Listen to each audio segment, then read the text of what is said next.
드릴 연보다.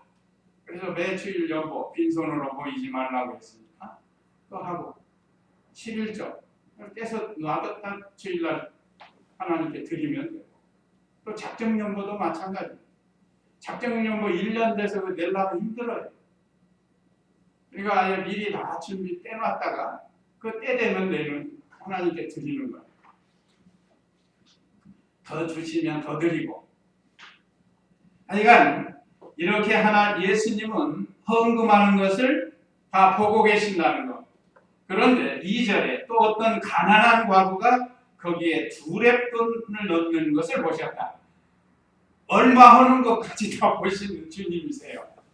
두렙돈이면 이 두렙돈이라는 건 헬라의 그 은전의 명칭이에요. 명칭. 근데 이걸 로마식으로 하면 고드란트라고 하는데, 고드란트. 그 유대인들이 쓰는 건 또 뭐죠? 데나리온.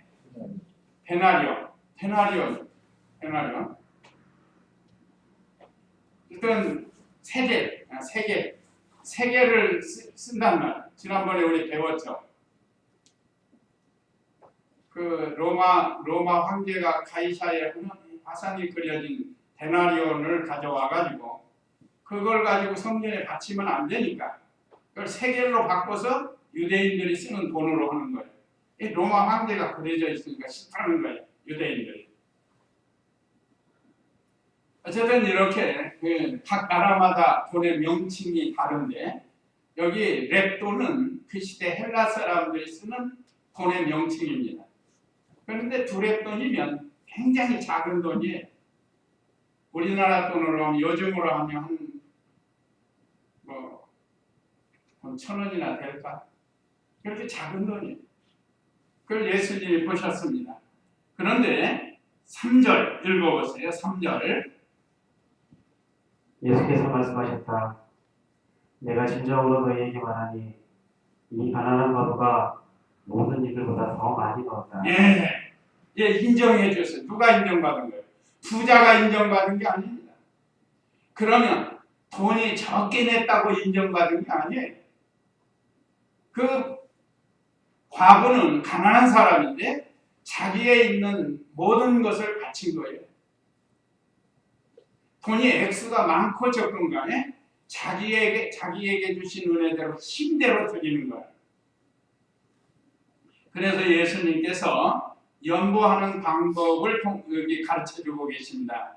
내가 진정으로 너희에게 말하니 이 가난한 과부가 모든 이들보다 더 많이 넣었다. 이것은 액수 자체를 말하는 게 아닙니다. 액수로 비하면 부자보다도 적죠. 예를 들어서 부자는 10,000원을 넣었으면 이 과부는 1,000원을 넣은 거예요. 예를 들면. 그러면 10분의 1밖에 안 된다. 그러나 과부는 자기에 있는 걸 다 드린 거예요. 부자는 10만 원, 100만 원을 해도 될 사람이나. 그런데 그렇게밖에 안 하는 거예요.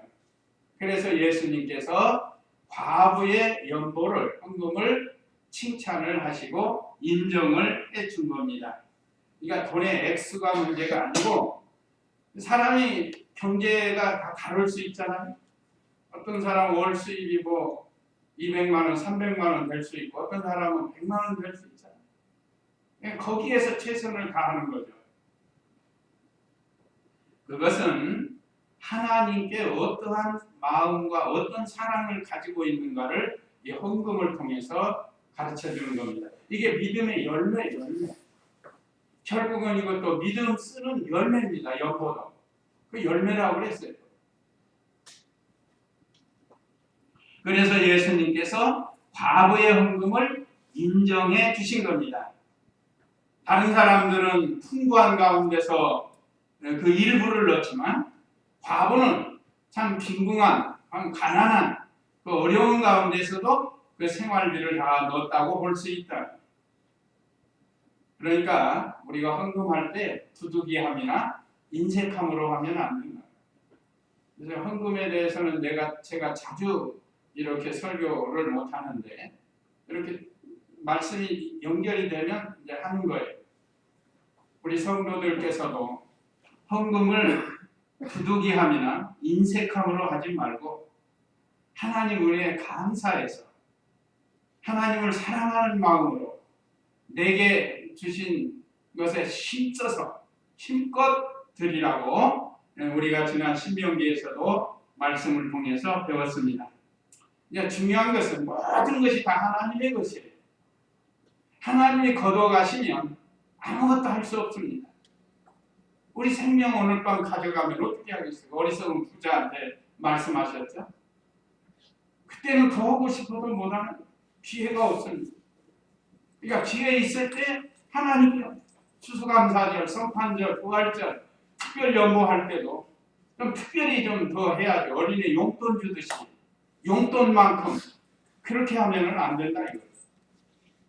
그렇지 않아요? 애들이 오면 용돈은 뭐 한 5만 원씩 주면서 연보는 2만 원. 이런 거는 정말로 과부와 같이 없어서 그렇게 한다고만 하나님이 인정해 주시죠. 그런데 이런 대명절인데도 우리가 연보를 참 적게 한다고 하면 오늘 이 부자와 같이 인정받지 못해요. 연보하면서도 주님께 인정을 못 받아요. 그래서 우리가 참으로 하나님을 사랑하고 하나님이 베풀어 주신 은혜에 감사해서 인색함으로나 억지로 하지 말고 참 감사한 마음으로 내게 주신 힘대로 하나님께 바쳐야 됩니다. 그러면 하나님께서 보시고 기뻐하시는 거예요. 예수님께서 보셨죠? 하나님도 다 보십니다.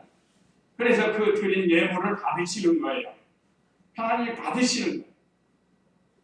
그리고 그 사람에게 또 더 할 수 있도록 풍성하게 주시는 거예요. 많이 받은 자는 많이 받을 것이고 적게 받은 자는 적게 받을 것이고. 그래서 우리가 참 이 말씀을 기억해서 연보에 대해서 참 우리가 좀 더 감사 연보도 많이 할 수 있어야 됩니다. 감사 연보를 참 우리가 좀 생각해서 해야 돼요. 얼마나 감사해요. 우리가 매월 하나님께 감사할 수 있잖아요. 한 달도 하나님 은혜 주셔서 연보하게 해주신 거 감사합니다. 건강 지켜주신 거 감사합니다.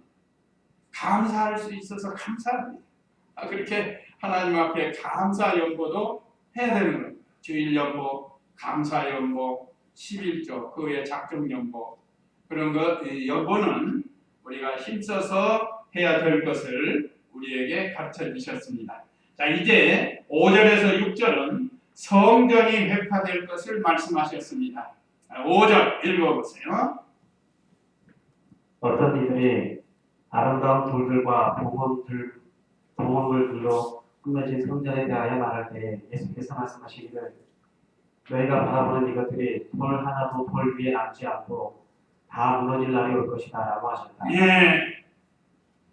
이 시대의 성전을 아름답게 잘 꾸몄습니다. 예루살렘 성전을 얼마나 아름답게 꾸몄는가. 우리 구역에는 미석으로 꾸몄다고 해요. 미석. 요즘도 그 돌로 짓진 집들 있잖아요. 얼마나 아름답게 꾸미는데. 그 참 돌로 지은 집은 오래 갈 거예요. 여기 지금 나왔네요. 어떤 사람들이 성전을 가르쳐 그 미석과 이게 구역이 미석은 아름다운 돌이라 대단히 아름답고 거대한 성전이었습니다. 예루살렘 성전은. 이것은 이 성전은 헤롯이 주전 19년부터 유대인의 민심을 사기 위해서 성전을 건축하기 시작해서 추후 27년이 됐다. 그럼 얼마죠? 36년이 됐다. 46년이 됐어요. 46년. 46년이 됐는데도 아직 다 완성이 안 됐어요. 대단하죠. 그러니까 얼마나 지금 잘 꾸미고 있는가. 성전을 이렇게 아름답게 잘 짓고 있습니다. 그 시대에 유대 나라를 지배하는 헤롯 대왕이 유대인들의 그 민심을 얻기 위해서 요즘도 정치하는 사람들 민심 얻으려고 자기 지역에다가 뭐 하나씩 그냥 하나 뭐 하려고 막 애를 쓰잖아요. 그건 나라 돈 갖다가 자기 지역에 좀 발전시키려고. 또 그 지역 사람들은 좀 그렇게 해달라고 투표해서 당선을 시키는 거예요. 그래서 그 지역이 많이 발전이 되도록 이렇게 한다는 말. 근데 여기 헤롯도 그 시대의 유대인들의 민심을 하기 위해서 이렇게 주전 19년부터 지금 주후 27년이나 됐으니까 약 46년 동안 건축을, 이런 건축물이 있겠어요. 그래서 아직도 다 완성이 되지 못했습니다. 근데 실제로 주후 63년에 완성이 돼요. 그러니까 주전 19년 합치면 얼마죠? 82년 거쳐서 성전이 완성이 됩니다. 그런데 불행하게도 주후 63년경에 완성이 됐지만 불과 7년 후에 그 성전이 로마의 디도 장군에 의해서 오늘 예수님이 말씀하신 대로 돌 하나도 돌 위에 남지 아니하고 무너진 거예요. 지난번에도 말씀드렸지만 그 유언비어인지 실제인지 돌 사이사이에다가 보석을 놨다 해가지고 그 보석 찾으려고 돌을 막 깨냈대요. 그래서 돌이 다 망가지고 이 속에 보석 들었다고. 그럴 거 아니에요. 사람들이 보석 찾으려고 막 이 돌을 다 깨내는 거예요. 이것은 예수님이 예언에 말씀하신 게 다 이루어진 거예요. 자, 예수님이 33세에 세상을 떠나시고 주후 63년경에 주후 70년에 이 성이 무너져 버렸다는 거예요.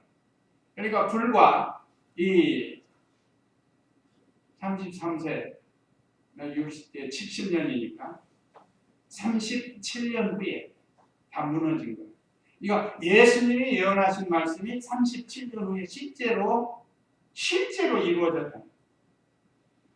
돌 하나도 돌 하나 위에 남지 않게 다 무너지게 예언을 하셨는데 그 예언이 이루어지도록 어쨌든 다 무너지고 말았습니다. 참 안타까운 일이죠. 그러니까 우리가 참 이 외형적인 어떤 성전 건물이 문제가 아니에요. 우리 안에 있는 이 참 성전, 예수님 믿고 구원받은 성도들의 이 모임, 이게 무너지지 않아야 됩니다. 실제로 예루살렘 성이 무너지면서 로마의 디도 장군에 의해서 그 시대에 예수님이 말세에 예언한 대로 아이벤 자들, 젖먹이는 자들 다 환난당했던, 다 무너지는 거예요. 성전. 신령한 이 성도들의 성전도 다 무너지고 마는 거예요. 로마 나라에 정복당하니까. 참 예수님의 말씀은 예언된 말씀이 다 이루어지고 있습니다. 그래서 참 오늘 우리에게도 주신 이 말씀은 때가 되면 다 이루어진다는 거예요. 6절에 보면 너희가 바라보는 이것들이 돌 하나도 돌 위에 남지 않고 다 무너질 날이 올 것이다 라고 했다. 반드시 때가 있어요. 때가 되면 이루어진다. 이제 우리 예수님이 재림하신다고 우리에게 말씀하셨는데 이제 때가 되면 예수님이 재림하시는 거예요. 오늘 밤에 오시는 게 나을까요? 이 시간 오시는 게 나을까요? 이 시간에 오시는 게 좋지 않겠어요? 그래도 우리 지금 성전에 모여서 예배드리는 이때 밤에는 뭐 하는지 모르잖아요. 우리가. 또 평일에는 뭐 하는지 우리가 모르고 그래서 우리는 늘 주님의 재림을 고대하면서 늘 주님의 재림을 앞에 놓고 참 우리가 긴장하면서 믿음 생활을 해야 되는 겁니다. 반드시 때가 되면 무너진다고 하신 것처럼 때가 되면 주님의 말씀이 이루어진다는 거예요. 예수님께서 성전의 이면을 보시고 심판을 하신 겁니다. 예루살렘 외부는 아름답게 잘 꾸며져 있지만 그 안에서 하나님 섬기는 참 성전인 성도들이 부패하고 타락하고 종교가들이 타락을 했다. 또 실제로 내적 어떤 생명력이 없고 참 진리가 없고 종교 의식주의로 나가고 형식주의로 나가고 이걸 주님이 보신 거예요. 그래서 이제 때가 되면 이 성전이 무너지리라 한 것처럼 물론 외부적인 성전도 무너지지만 실제로 교회 안의 성도들이 무너지는 거예요. 무너지는 거예요. 의식주의로 나가고 그래서 하나님의 심판을 받아서 무너질 것을 미리 예언하신 겁니다. 그러니까 우리도 참 이와 같은 차례에 빠지지 않도록 우리가 늘 깨어서 믿음을 잘 지켜야 될 것을 가르쳐주고 있습니다. 그 다음에 말세에 나타날 징조를 말씀했습니다. 7절부터 11절인데 7절, 8절 읽어보세요. 그들이 예수께 여쭈어 말하기를 선생님, 그러면 이 일들이 언제 있을 것이며 또한 이 일들이 일어나려고 할 때에 무슨 징조가 있겠습니까? 하니 예수께서 말씀하셨다. 너희는 속지 않도록 주의하여라. 많은 이들이 내 이름으로 와서 내가 그 사람이다 라고 말하고 또한 때가 가까이 왔다라고 말할 것이나 너희는 그들을 따라가지 마라. 예, 말세에 나타날 징조를 제자들이 물어봤어요. 그들이 예수께 여쭈어 말하기를 선생님, 그러면 이 일들이 언제 있을 것이며 또한 이 일들이 일어나려고 할 때는 무슨 징조가 있겠습니까? 하고 질문을 했어요. 예수님에게. 성전이 무너지는 때가 언제쯤 있겠는가? 또 어느 징조가 나타날 것인가? 그걸 물어본 거예요. 궁금했던 문제. 그러니까 예수님께서 대답하셨습니다. 8절에 너희는 속지 않도록 주의하라. 많은 이들이 내 이름으로 와서 내가 그 사람이다 라고 말하고 또한 때가 가까웠다 라고 말할 것이나 너희는 그들을 따라가지 마라. 얘는 요약하면 거짓 선지자의 미혹을 받지 말라라고 했습니다. 마태복음 24장이 말세장인데 그게 자세히 나와 있어요. 이제 집에 가서 한번 읽어보세요. 마태복음 24장이 말세장입니다. 쭉 읽어보시면 첫 번째가 뭔가 하면 너희가 사람의 미혹을 받지 않도록 주의하라. 거기서도 질문을 하니까 거기에 대한 답변. 말세에는 많은 사람이 예수님의 이름으로 와가지고 내가 예수다 이렇게 말하는 사람은 없지만 예수님에게 사용되는 명칭이 있어요. 산돌이다, 감람나무다, 뭐 등대다, 뭐 이 반석이다. 이거 다 예수님께 적용되는 명칭인데 그걸 자기들이 쓰는 거예요. 예수라고 하면 안 되니까. 그 이단들이 다 이 이름으로 오는 겁니다. 그래서 지금 신천지 같은 경우도 예수님은 실패해가지고 자기가 제2의 예수로 왔다는 거예요. 백마 타고 다니면서. 근데 거기 넘어가요. 사람들. 하나님의 교회 안상홍이 자기가 하나님이라는 거예요. 예수님은 실패했다고. 근데 그걸 또 따라가요. 안상홍이 죽고 나니까 장길자가 이제 하나님 어머니가 돼가지고 이게 요즘 하나님의 교회 있죠. 여기. 하나님의 교회 따라가면 안 돼요. 신천지 따라가면 안 됩니다. 지금 그거 미혹받지 말라. 자, 오래전에 한국에 자칭 예수님 자리에 앉은 사람이 약 40명이나 된대요. 이처석인가도 거기로 끼어들어요. 하여간 이 예수님 자리에 앉아있는 사람이 이렇게 많아요. 박대선이가 감람나무라고. 문선명이는 뭐예요? 문선명이는 뭐 그렇게 명칭을 안 썼나요? 그래서 거기는 이단이라 전부. 원래는 기독 신자들인데 미혹받아서 이단이 된 거예요. 그래서 자기 교리를 만들고 박대선이는 한참 때 막 성경을 불태우고 자기가 예수님 자리에 앉아가지고 말도 못했어요. 그 신앙촌 물건 얼마나 유명해서 아시죠?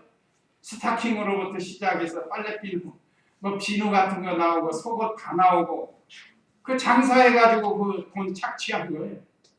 그리고 거기 신앙촌에 들어가면 낙원인데 거기 들어가려면 자기 재산 다 바쳐야 거기 들어가고 그 들어가면 못 나와요. 그물을 먹으면 뭐 생수를 먹으면 병이 다 낫는다고 얼마나 타락해 버렸는지 몰라. 그 아들이 미국 가가지고 엽색 행각하다가 걸려가지고 이 아들은 또 그 아버지가 벌어놓은 돈 갖고 가서 못된 짓 다 하고 그러고 살아요. 어쨌든 참 이 말세에는 이 거짓 선지자들 미혹받지 않도록 해야 됩니다. 거짓 그리스도, 거짓 선지자, 예수님의 이름으로 와가지고 사람을 미혹하고 또 많은 사람이 거기 미혹을 당하여 요즘 보면 말세가 다 된 것 같아요.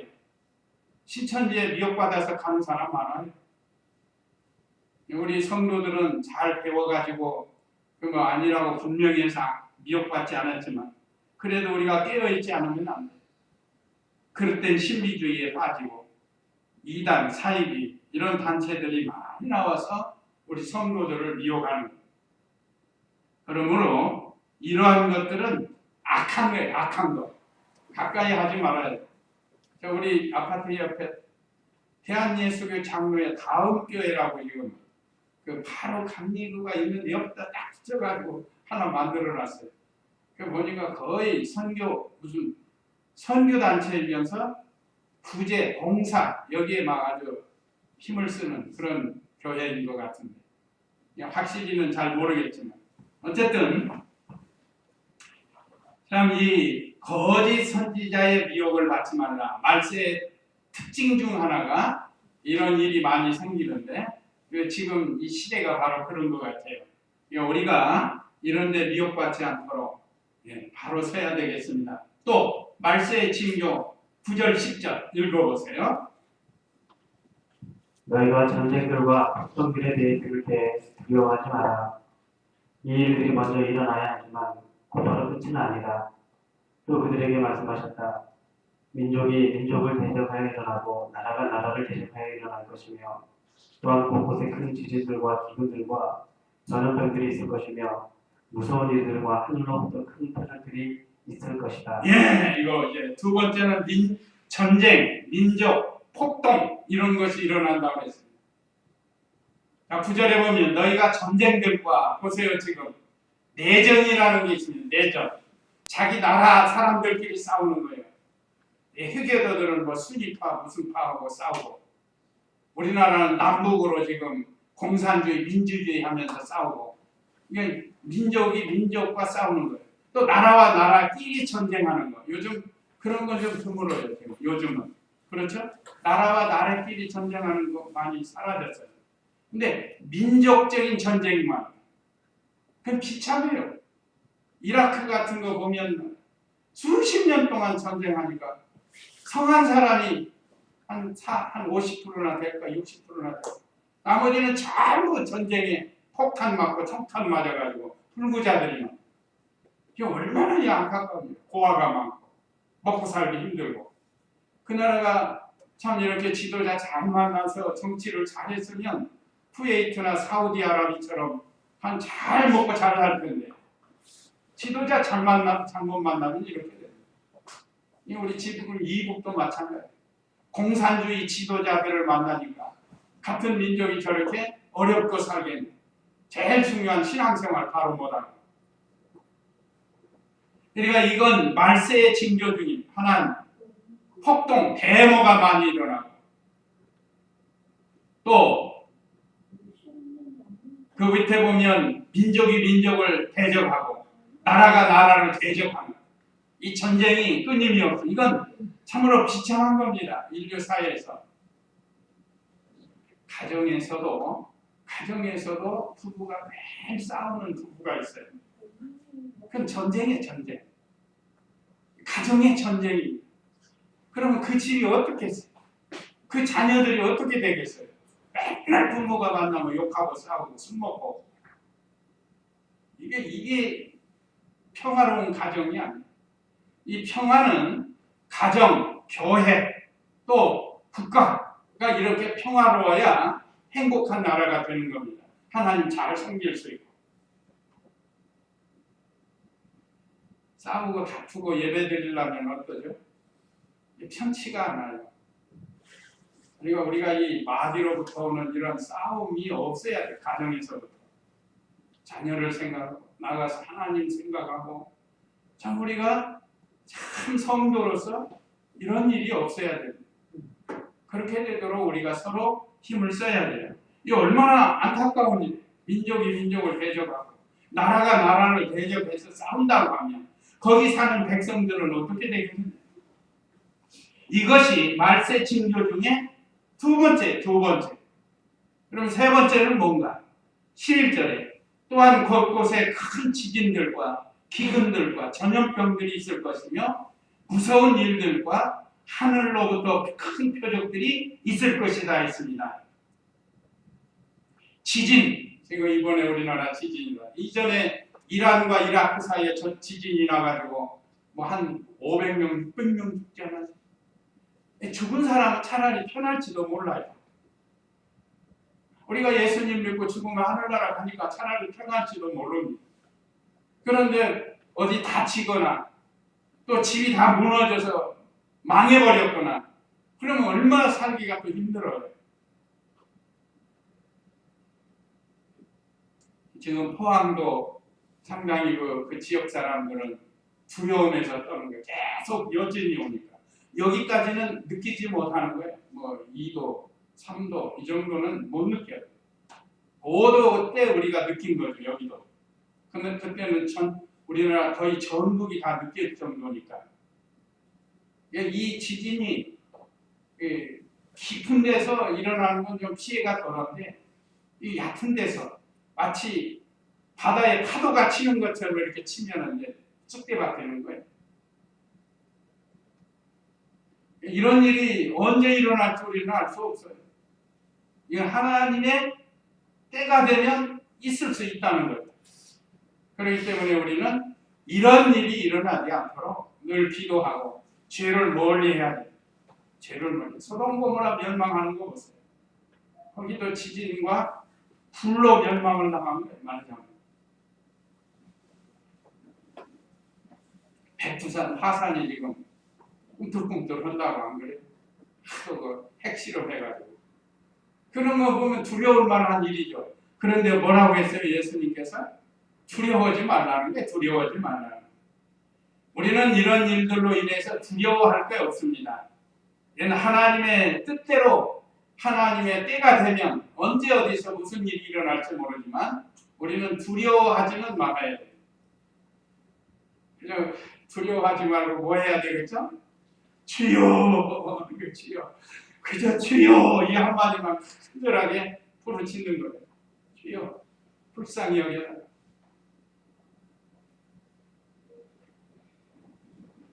그래서 말세에는 실제로 지진이 이렇게 각처에서 일어나고 또 음식물, 원자재 이런 기근도 있게 됩니다. 특별히 말씀의 기근이 온다고 해요. 말씀의 기근. 여기는 한번 읽어보세요. 아모스 8장 구약성경 아모스 8장 11절 말씀. 주 여호와의 말씀이다. 보아라, 그날들이 올 것이다. 내가 기근을 땅에 보낼 것이니 양식의 기근이 아니고 물의 기근이 아니라 여호와의 말씀을 들음에 대한 기근이다. 예, 주 여호와의 말씀이다. 보아라, 그날들이 올 것이다. 내가 기근을 땅에 보내리니 양식이 없어 기근이 아니요 물이 없어 기갈이 아니라 여호와의 말씀을 들음에 대한 기근이다. 교회가 많이 있지만 참 진리의 말씀을 선포하는 그런 교회들이 점점 줄어든다. 그런 종들이 점점 줄어든다. 그래서 사람들이 듣기 좋은 말하고 이런 목사들이 인기가 있고 좋아하고, 그러나 우리는 참 진리의 말씀이 사모해야 됩니다. 진리의 말씀을 사모해야 됩니다. 그리고 각종 전염병이 온다고 해서 이건 우리가 잘 아는 요즘 뭐 짐승에게 오지만 닭이나 돼지, 소 이런 것들에게도 오지만 우리 사람에게도 오는, 몇 년 전인가요? 사스 때문에 얼마나 많은 사람들이 희생당하고, 이런 전염병이 앞으로도 언제 어디서 발생할지 알 수 없습니다. 자, 이런 걸 보니까 때가 무슨 때예요? 말세. 말세는 크게 두 가지인데 넓은 의미로는 예수님 초림 때부터 재림 때까지가 말세의 기간이고 여기서 말하는 말세는 종말입니다. 종말. 세상 끝을 말하는 거예요. 세상 끝은 이런 징조가 나타나게 된다는 겁니다. 그 다음에 마지막 12절로 19절은 말세 성도가 당할 환난을 말씀했습니다. 말세 우리 성도가 편안하면 좋겠는데 또 환난이 온다는 거예요. 자, 12절 읽어보세요. 그러나 이 모든 일들에 앞서 사람들이 너희에게 손을 대어 박해할 것이니 그들이 너희를 회당들과 감옥들에 넘겨줄 것이며 너희가 내 이름 때문에 왕들과 총독들 앞에 끌려갈 것이나 그것이 너희에게는 증언을 위한 기회가 될 것이다. 그러므로 너희는 변화할 것을 미리 생각해 두지 않도록 마음에 다짐하여라. 너희를 대적하는 모든 자들이 대항하거나 반박할 수 없는 언변과 지혜를 내가 너희에게 줄 것이기 때문이다. 네, 왕과 총독에게 끌려가 박해를 당한다고 했습니다. 자, 12절에 그러나 이 모든 일들에 앞서 사람들이 너희에게 손을 대어 박해할 것이니 그들이 너희를 회당들과 감옥들에 넘겨줄 것이며 너희가 내 이름 때문에 왕들과 총독들에 끌려갈 것이니 그것이 너희에게는 증언을 위한 기회가 될 것이다. 주기철 목사님이 아마 이 말씀을 확 들으신 것 같아요. 과거의 신앙의 선진들도 이 말씀을 듣는 거예요. 야, 끌려간다. 뭐 하기 위해서 끌려가는 거예요? 하나님의 말씀을 증언하기 위해서 끌려가는 거예요. 그래 거기 가서도 담대하게 순교를 각오하고 이 말씀을 증언하는 거예요. 우리도 언제 이런 때가 올지 알 수 없습니다. 아마 일제 신사참배 강요할 때도 많은 순교자들이 이렇게 나갔고 또 6.25 때 공산주의자들이 기독교를 박해할 때도 많은 성도들이 이 말씀 붙들고 양보하지 않고 타협하지 않고 결국 이 말씀으로 증언하면서 승리한 거예요. 비록 몸은 순교를 당하지만 그래서 승리하는 겁니다. 그래서 순교자 기념관에 가보면 별의별스럽게 순교당한 사람 많아요. 우리가 그런데 한 번씩 가보면서 나도 이 참 말씀과 생명을 바꾸게 한다면 바꿀 수 있을까? 바꿔야지 하고 이런 결심을 하는 것이 필요합니다. 이 말세에 이런 성도들이 환난 당할 걸 미리 가르쳐줬으니까 두려워하지 말고 살면 좋고 죽으면 더 좋다. 이거 확실히 가지고 그리고 순교를 각오하고 증언하는 거예요. 죽이려고 하는 사람에게 여보시오 당신도 예수님 믿고 영생을 합시다. 이렇게 전도하는 거예요. 죽음 앞에서 벌벌 떨어가지고 나 오늘부터 예수 끝 하는 이런 이 장로 같은 사람 되지 말고 장로가 돼가지고 공산당이 쳐들어오니까 예수 믿는 사람 다 잡아 죽인다고 하니까 대문 앞에다 오늘부터 예수 안 믿음 하고 써놨다고 하고 그렇죠. 사람이 목숨이 두려워가지고 그런 거예요. 자, 그 다음에 16절로 17절은 가족과 모든 사람에게 환난을 당한다 그랬습니다. 16, 17절 읽어보세요.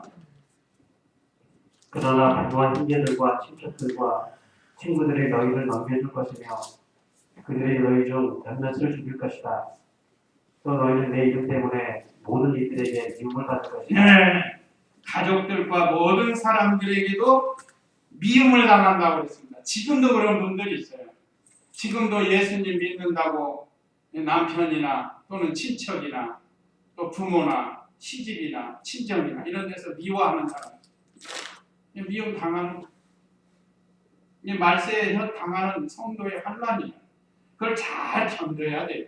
믿음 양보하지 말고 포기하지 말고 처녀 때 믿음 잘 지키더니 시집 가가지고 시집 풍속에 쏙 빠져가지고 믿음 다 팔아먹고 그런 사람도 봐요. 그건 참 잘못된 거예요. 핍박 안 받으려고. 하나님이 어떻게 믿지 않는 집에 시집을 보낸 것은 그 집 식구들을 천도에서 구원하라고 보낸 건데 선교사로 보낸 건데 오히려 거기에 빠져가지고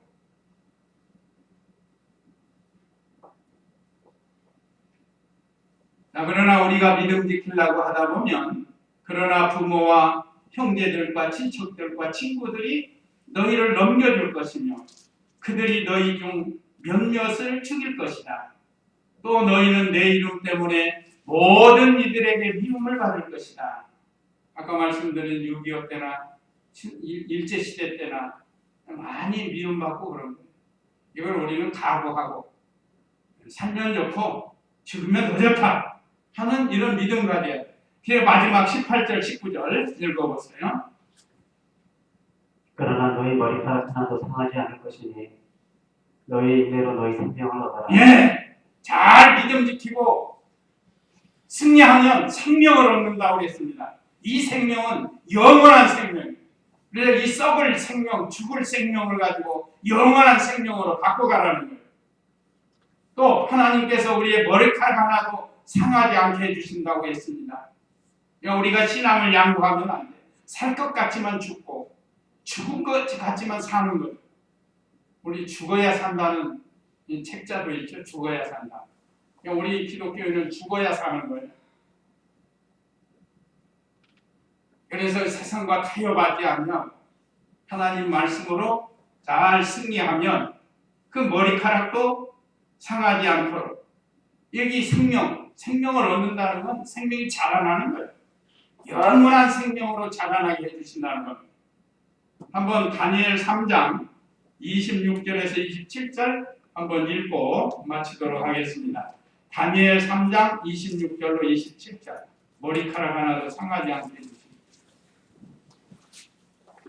그때 느부갓네살이 맹렬히 불타는 영광의 입구에 다가가 외치기를 지극히 높으신 하나님의 종 사드락과 메삭과 아벳느고야 일이 나오나 하니 사드락과 메삭과 아벳느고가 불 속에서 나왔고 총독들과 주지사들과 도지사들과 왕의 부문관들이 모여 이 사람들을 살펴보니 불이 그들의 몸을 해치지 못하여 그들의 머리카락도 거슬리지 아니하였고 그들의 겉옷도 상하지 않았으며 그들에게서는 불에 탄 냄새조차 나지 않았다. 네, 우리가 잘 아는 사드락과 메삭과 아벳느고가 이 느부갓네살 왕이 만든 금신상에 절하지 않으므로 7배나 뜨거운 풀무불에 들어갔을 때 하나님께서 건져주신 것을 그 시대의 느부갓네살 왕과 그 신하들이 다 보는 데서 머리카락 하나 타지 않게 보호해 주셨다고 했습니다. 우리도 믿음을 잘 지키면 하나님께서 이렇게 보호해 주시고 또 만약에 이 세상 떠난다 할지라도 우리는 영원한 하늘나라에서 큰 생명을 얻게 되는 거예요. 영광스러운 생명을 얻게 되는 거예요. 이런 소망을 가지고 우리가 믿음을 잘 지켜야 되겠습니다. 그래서 오늘 부자와 과부의 헌금을 통해서 우리에게 교훈해 주시고 아무리 성전이 아름다워도 그 안에 종교, 믿는 일이 타락을 하면 주님이 심판하신다는 것을 우리에게 가르쳐 줬습니다. 그 다음에 말세에 나타날 징조와 말세의 성도들이 당할 환난을 가르쳐 줬으니까 우리가 이 말씀들을 잘 기억해서 준비를 잘 해야 되겠습니다. 이제 다 같이 기도하시겠습니다.